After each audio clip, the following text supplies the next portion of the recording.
बात करेंगे situation, location, area and extent के बारे में। तो देखिए, हम जानते हैं जो हमारी जम्मू कश्मीर की धरती है उस पर हिंदू राजाओं और मुस्लिम राजाओं दोनों ने रूल किया है। और हमारी JNK की धरती पर जो मुगल अंपायर का रूल था वो 1586 में आया था। उसके बाद कुछ समय अफगान्स ने भी रूल किया है टिल 1756 तक। फिर यहाँ सिख किंगडम भी आया था जो कि 1819 में शुरू हुआ था।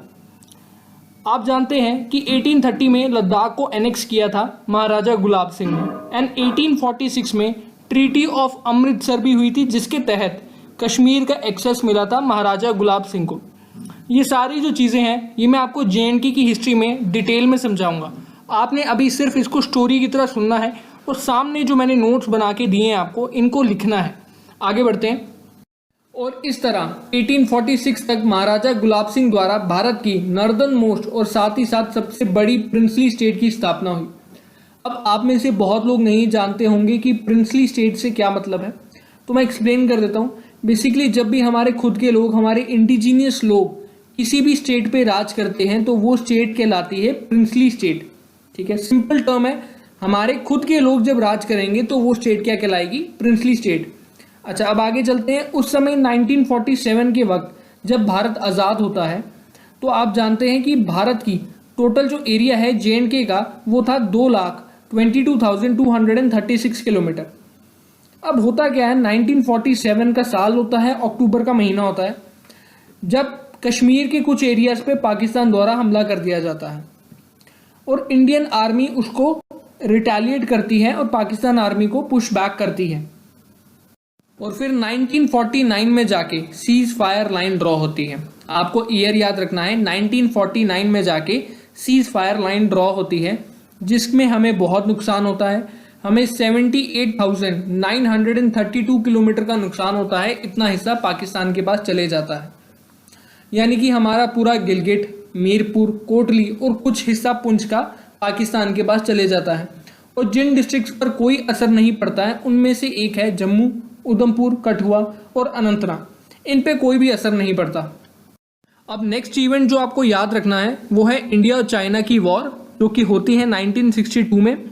और यहाँ पे हमें नुकसान होता है पूरे 64,000 किलोमीटर का। और जिस रीजन का नुकसान होता है हमें वो लद्दाख का रीजन है, स्काई चिन। आगे चलते हैं। अब बात करते हैं आज के प्रेजेंट सिनेरियो की। तो आप जानते हैं 5 अगस्त 2019 को JNK रीऑर्गेनाइजेशन एक्ट पास हुआ था जिसके तहत JNK एक अलग यूनियन टेरिटरी बन गई थी और लद्दाख एक अलग यूनियन टेरिटरी बन चुकी थी। अब यहाँ से आपको मेन पॉइंट जो याद रखना है वो ये है कि जम्मू एंड कश्मीर पूरे इंडिया की सेकेंड लार्जेस्ट यूनियन टेरिटरी है इन टर्म्स ऑफ एरिया।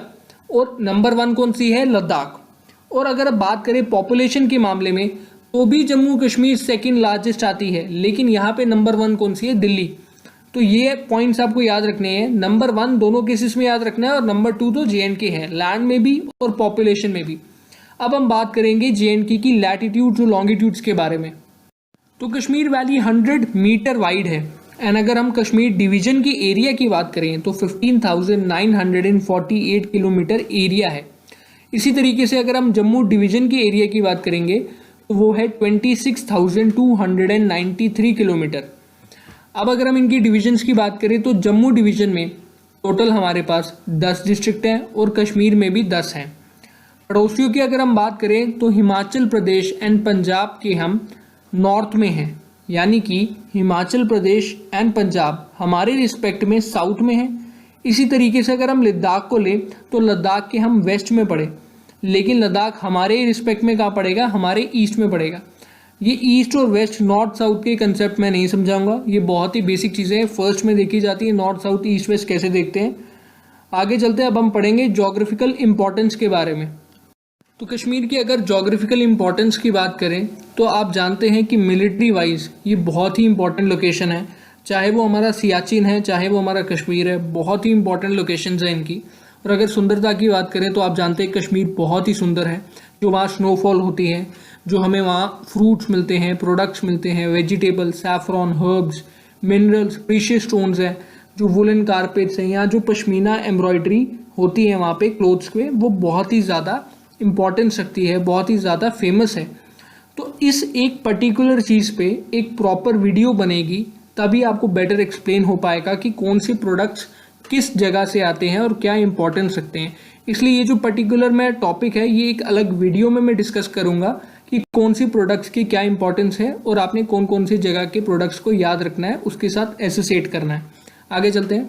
तो जम्मू एंड कश्मीर घर है बहुत सारी वैलीज़ का, चाहे वो कश्मीर वैली हो, तवी वैली हो, चिनाब वैली हो, पुंछ वैली हो। लेकिन इससे भी इम्पॉर्टेंट चीज़ ये है कि जम्मू एंड कश्मीर में 6 मेजर रिवर्स हैं। 6 कौन कौन सी हैं? एक है इंडस, एक है चिनाब, एक है झेलम, और जो बाकी 3 हैं वो कौन सी हैं? रवि, ब्यास और सतलुज। अब आपने इसको याद कैसे करना है?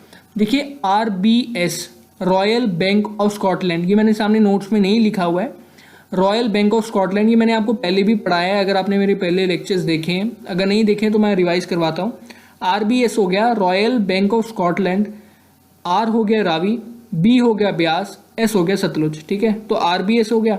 ये जो 3 रिवर हैं इन तीनों का कंट्रोल है इंडिया के पास, और जो बाकी 3 रिवर बच गई दैट इज इंडस, झेलम और चिनाब, इन तीनों का कंट्रोल किसके पास है? पाकिस्तान के पास।